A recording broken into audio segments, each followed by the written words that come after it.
Gente, dando continuidade então aí às aulas de equilíbrio químico e ácidos e bases, vamos rever então alguns aspectos aí de ácidos e bases, né, dentro desse contexto de equilíbrio químico.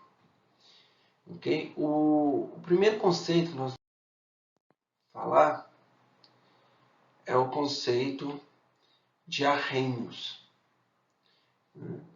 O Arrhenius, em 1884, vocês podem buscar isso lá, né, se explorarem na ACS, Arrhenius, você vai ter lá o artigo que descreve a lecture, né, a palestra que ele deu, né, em 1884 na American Society sobre o conceito de ácidos e bases. O que ele observou? Ele observou o seguinte: se você misturar um ácido que eles chamavam de ácido forte, né, por exemplo, HCl, e se você misturar com uma base forte, vamos supor NaOH, a quantidade de calor, se você mistura isso aqui, a quantidade de calor liberado é sempre este valor aqui, ó, menos 55,9 kJ por mol da substância neutralizada. Então ele fez a seguinte análise. Ora, eu posso definir como todo ácido aquele que libera prótons. H+, nada mais é do que próton, né? Porque já que só tem um elétron e um próton. E o MOH é uma base. Por quê? Porque ele libera OH-. E ele fez a seguinte observação. Ácido forte é aquele que, quando está em meio aquoso, ele se dissocia completamente em H+, e X-. Então, na verdade, numa solução como essa aqui, o que você tem na solução? Você tem H+, e Cl-. Então, se você colocou aqui 0,1 mol por litro, você vai ver que a solução vai até aquecer um pouco, né, nessa solubilização ele libera calor e fica tudo na forma de H+, e Cl-. E a base forte é aquela que dissocia completamente o OH-. Então, quando você coloca na solução, o que você tem? Você tem, na verdade, só Na+, mais OH-. Quando você mistura essas duas soluções, o NaCl formado aqui, como ele é um eletrólito, ele vai continuar na forma de Cl- Na+. Mas o H+, com o OH- vai dar água, né? Então você vai ter lá H+, mais OH-, dando água. É o processo que a gente chama de neutralização. E esse calor aqui é este valor, né? Menos 55,9 kJ. Agora, quando ela não é forte, o calor liberado é menor do que esse. Ah, mas como assim? Menos 40, menos 30. Né? Em termos absolutos é o valor menor. Por quê? Porque observe aqui, vamos pegar esse caso deste equilíbrio químico. Olha a constante, muito pequena. Então, a maior parte do ácido acético está em que forma? Na forma molecular, ele não está dissociado. Se você jogar agora NaOH, você tem o OH- que vai neutralizar o H+. Quando ele fizer isso, ele vai liberar calor. Mas o que a gente aprendeu do equilíbrio químico? Se você consome H+, este equilíbrio vai deslocar daqui para cá. Ele vai dissociar para formar mais H+, mais ânion, né, que é o íon acetato. Quando ele fizer isso, o que vai acontecer? Ele vai gastar parte dessa energia para se dissociar, para quebrar essa ligação aqui e liberar o H+. Então, ele libera energia quando ele é neutralizado, mas, por outro lado, ele vai gastar parte deste calor para se dissociar e chegar no novo equilíbrio. Então, esse deslocamento aqui consome energia, então o calor liberado não é totalmente tão forte quanto é de um ácido forte com uma base forte. Tá? Então, é assim que é feito o entendimento, né, definição de Arrhenius. Muitas vezes nós vamos usar isso, então não se preocupe, né? Nós temos que achar, o nosso objetivo é qual que é o modelo que melhor se adapta ao problema que nós estamos estudando. Qual que é o problema dessa definição de Arrhenius? Você está restrito às soluções aquosas. Esse é o primeiro problema. E segundo, a formação de H+, e o H-. Então, este é um outro problema que temos que definir. Bom, existe, logo 50 anos mais tarde, em 1923, Arrhenius, Bronsted e Lowry, em dois lugares completamente diferentes, eles propuseram basicamente a mesma teoria. Isso foi em 1923, o ano que vem, inclusive é tema, né? Em 1923, completando 100 anos da idade dessa teoria. E o que ele vai falar? Ele vai falar o seguinte: olha, tudo é relativo. Ácido é aquele que doa prótons. Base é a substância que recebe prótons em uma reação química. Então, se você me der só HCl, eu não vou saber se é ácido ou é base. Mas HCl em água, ele é um ácido. Por quê? Porque ele doa o próton para a água para formar H3O+. Observe que H3O+, seria mais ou menos a ideia de H+, do Arrhenius. E liberar Cl-. Bom, como isso é um equilíbrio, se a gente pensar a reação agora no sentido oposto, você vai ter H+, daqui H3O+, se transferindo para o Cl-. Então, o Cl- é uma base, porque ele recebe prótons, e o ácido é o que doa prótons. Então, o que está em azul aqui funciona como ácido. O que está em vermelho funciona como base. Então, sempre a reação vai ser daqui para cá, para gerar um ácido e uma base. Ou seja, é um ácido e uma base, fornecendo um ácido conjugado e uma base conjugada. Ok?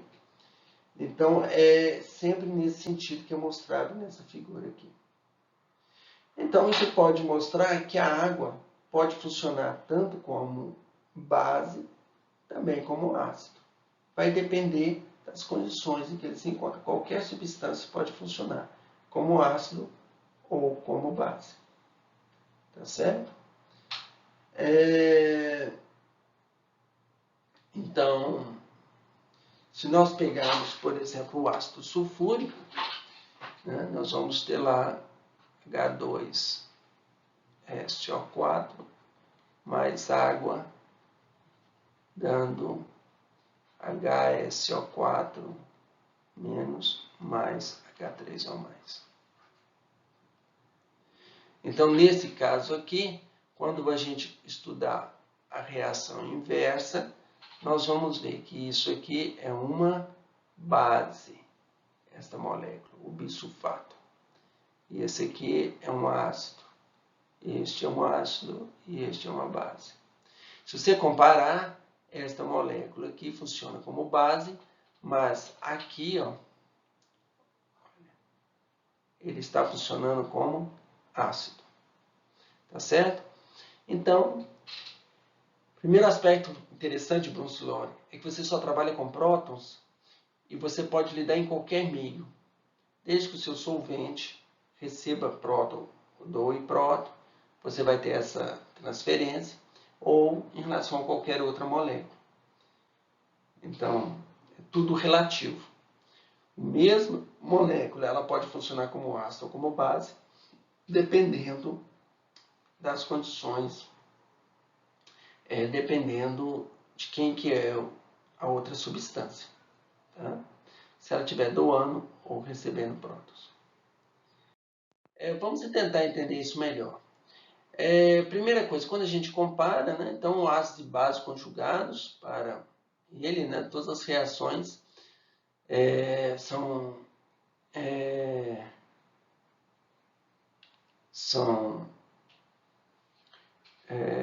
de neutralização, são reações de neutralização, em que vai formar outras espécies, mas essas outras espécies não são neutras, elas também vão ter suas características de ácido e base, dependendo do equilíbrio.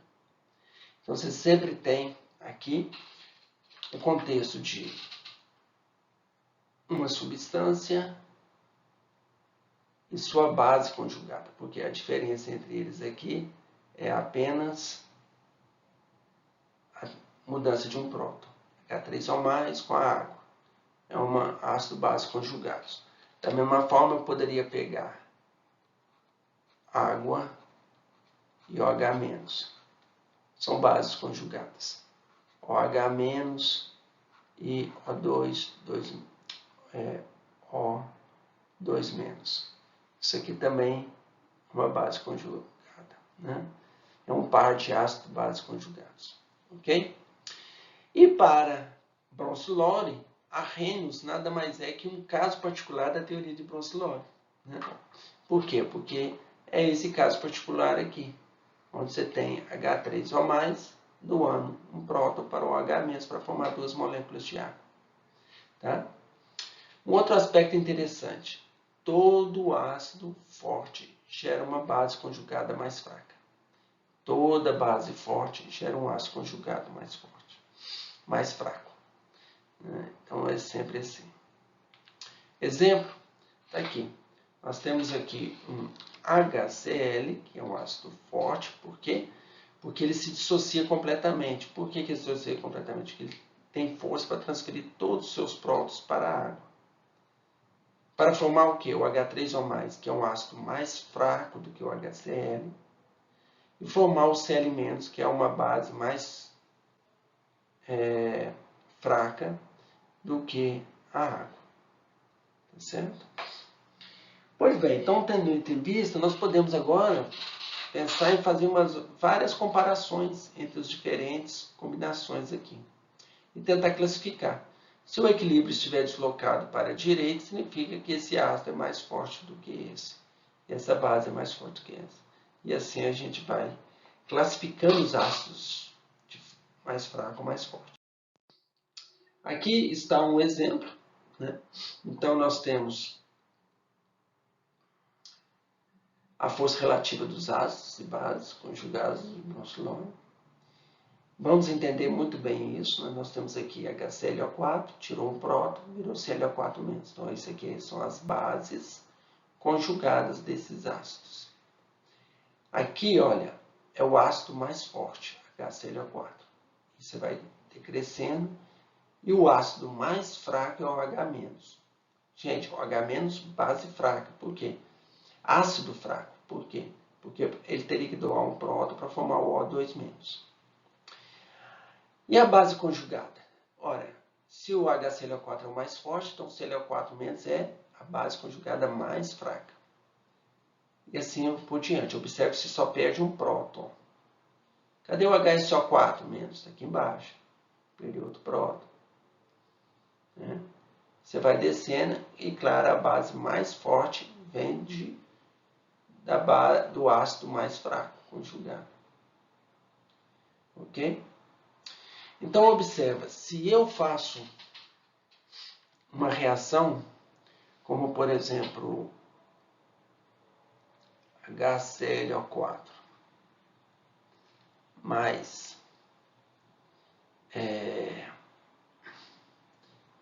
água,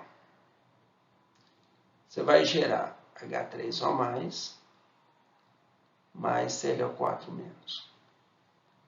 Então, eu começo com o HClO4, que vai virar ClO4-, e a água, que vai virar H3O+.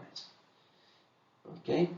Então, eu saio de um ácido forte e vou para um ácido mais fraco. Eu saio de uma base mais fraca. Eu saio de uma base mais forte e vou para uma base mais fraca. Então, você sempre faz isso. Então, a gente sai com HClO4 e água e chega nesses dois aqui. Tá? Observa que eu posso fazer a mesma coisa. Eu pegar aqui HCl mais água, vou ter H3O+, mais Cl-. Então, se eu saio do HCl, eu vou chegar no Cl- e a água, vou chegar aqui H3O+. De novo, é a mesma ideia. Então, o que nós estamos vendo? Se nós imaginarmos que nós temos uma solução, se eu colocar HCl, o que eu tenho aqui na minha solução? H+. O que mais? Cl-. Se eu colocar uma outra solução de HClO4, na verdade eu vou ter isso aqui, H3O+, ou H+, mais ClO4-. Qual que é a diferença dessas duas? Em termos de acidez, o que você tem na solução? Você tem aqui o H3, né? O mais, que é o H3O+. O que você tem na outra solução? H3O+. Então, o que você tem na solução aqui é exatamente a mesma coisa. Você tem um contraíon diferente, ClO4, o outro Cl-. Mas em termos de acidez, que é o que conta, H3O+, H+, é a mesma coisa. Se eu colocar tanto faz 0,1 mol por litro de ClO4, 0,1 mol de HCl. Por quê? Porque ele vai reagir com solvente e água, né? Tanto faz esse ou esse, vão reagir com o solvente e água para dar H3O+. Então, isso é chamado de efeito nivelador de solvente. Observa que todos esses que estão acima da água, aqui, o H3, eles são o quê? Eles são, na verdade, ácidos com a mesma força. Por quê? Porque eles estão numa solução aquosa. Então, eles sempre formam H3O+. Agora, imagine vocês se eu conseguisse colocar um outro solvente. Eu não tenho aqui, mas, por exemplo, o ácido acético. O que vai acontecer? Ora, ou, por exemplo, álcool. Bom, o álcool se autodissocia também. Só que ele poderia, por exemplo, estar aqui. Se ele estiver aqui, ora, só esses dois acima é que vão estar nivelados em relação ao solvente. Porque você vai formar aqui o álcool mais, né? CH3COOH2. Ele vai receber um próton, né? Que vai ter ele como o solvente como base. E aí, então, nesse momento, você nivelou esses dois. Então, significa o quê? Que HCl e HNO3 são mais fracos do que o H2SO4 e HClO4. Então, este é o efeito diferenciador do solvente. Tá? Então, olha, você vê que legal, né?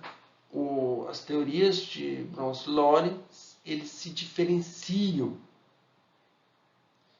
né, em função de cada solvente. Então, ou seja, a teoria é capaz de descrever todo o problema de acidez e basicidade em meios que sejam diferentes do meio aquoso. Por exemplo, imagina para a área biológica, no meio de membranas, por exemplo, lipofílicas. Você consegue lidar com essa teoria de forma muito tranquila. Tá bom?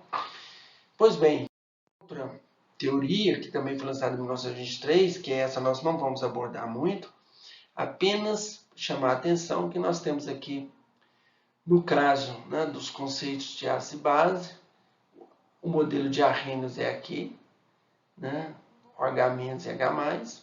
Bronsted-Lowry é o de transferência de próton. E Lewis, ele já vai falar diferente. Lewis vai falar que é um doador de prótons, que é um doador de par de elétrons, né? Então, a gente fala, né, que para o Lewis, o que você tem, lembra que o NH3 aqui, ó, ele tem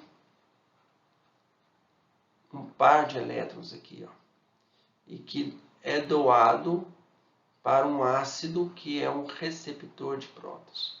Então, para Lewis,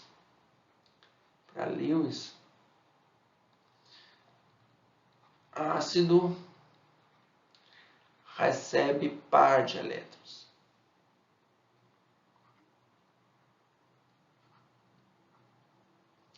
e base doa par de elétrons. E a reação de neutralização? Ora, a neutralização é uma formação de ligação química covalente entre ácido e base. Tá? Isso muda completamente. Observa que essa teoria de Lewis ela abrange tanto a teoria de Bronsted-Lowry quanto de Arrhenius, mas ela deixa de falar agora de prótons.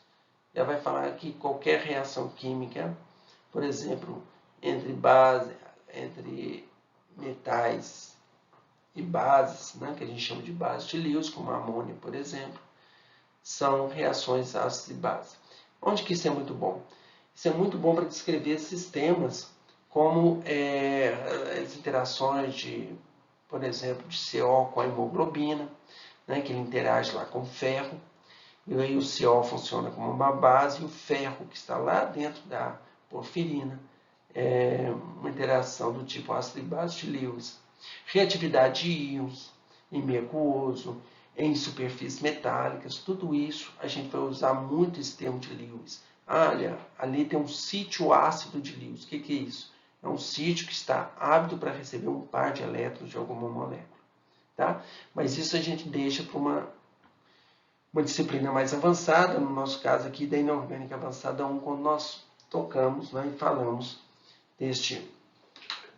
dessa definição. Ok? Bom, para continuarmos sobre isso, resta agora a gente entrar com o conceito de pH.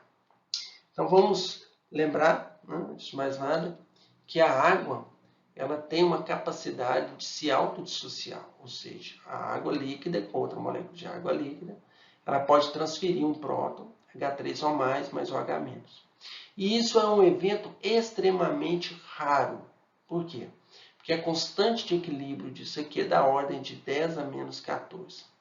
Tá? Só lembrando que se você vai usar lá o nosso conceito de equilíbrio, você vai ter um K de equilíbrio, que vai ser H3 ou mais, vezes o H-, dividido pela água ao quadrado, que são 2 moléculas de água. Só que, para todos os efeitos, essa constante é tão pequena que a concentração de água na água é praticamente constante, né? Para todos os efeitos.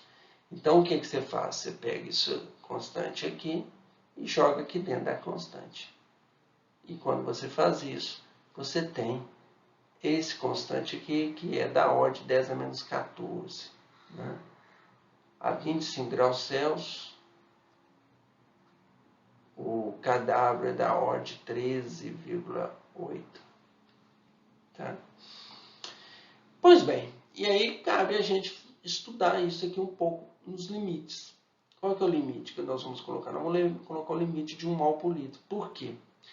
Porque acima desse valor, a termodinâmica vai nos dizer que a solução deixa de ser ideal. O que significa isso? É mais ou menos a mesma ideia de gás ideal.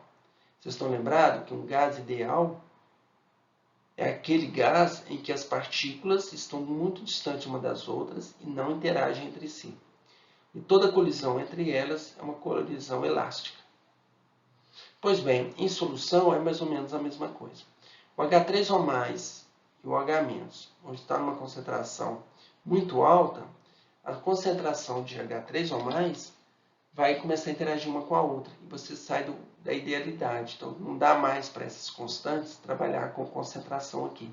Você tem que trabalhar com um conceito de atividade. E aí complica muito. Isso é lá para a termodinâmica avançada. Para nós vamos trabalhar, então, sempre de uma faixa igual ou inferior a 1 mol por litro. Então, quando H3 ou mais é 1 mol por litro, a concentração de OH- é igual a 10 a menos 14. Por quê? Se isso aqui é 1, obviamente que o H- é 10 a menos 14. O contrário é verdadeiro. H3 ou mais igual a 10 a menos 14, o H- igual a 1 mol por litro. E qualquer nessa faixa, nessa variação aqui, você vai ter sempre concentrações variando entre 10 a menos 14 e 1. Né? E em que condições que a concentração de H3 ou mais é igual ao H-? Seria o equivalente a uma água pura. Né? Então, se a gente colocar os dois iguais, x, a gente coloca x aqui vezes x aqui, dá x ao quadrado. 10 a menos 14, então x é igual a 10 a menos 7 mol por litro. E o que nós vamos fazer? Nós vamos usar essa letrinha P, né? Essa letrinha P minúscula, ela significa menos log de alguma coisa. Então, Px é igual a menos log de x. Então, se nós fizermos isso, nós vamos ter que o pH é a concentração de menos log da concentração de H3 ou mais. E neste caso, se for 10 a menos 7, a gente sabe aqui que nós estamos exatamente numa situação que a gente chama de neutra. Por quê? Concentração de H+, ou de H3 ou mais, é exatamente igual à concentração de OH-. Tá? Então, nós vamos variar. Nesse meio aqui, você tem um meio ácido. Por quê? Porque se o pH, vamos supor, é 3, significa que a concentração de H+, é 10 a menos 3. Se ele é por volta de 8, significa que a concentração de H+, é da ordem de 10 a menos... Se a gente falar que aqui é por volta de 9, né? Então a concentração é da ordem de 10 a menos 9 mol por litro. Tá certo? E claro que como a concentração aqui é 10 a menos 14, o KPS aqui, se aqui é 10 a menos 9, então o OH- é 10 a menos 5. Ok? Então, para todos os efeitos, aqui, concentração de H3 ou mais é maior que a concentração de OH-. E aqui, a concentração de H3 ou mais é menor que a concentração de OH-. Tá certo? Então, esse é o nosso conceito de pH. E agora, a próxima aula, nós vamos fazer alguns exercícios sobre este tema. Ok? Um abraço a todos.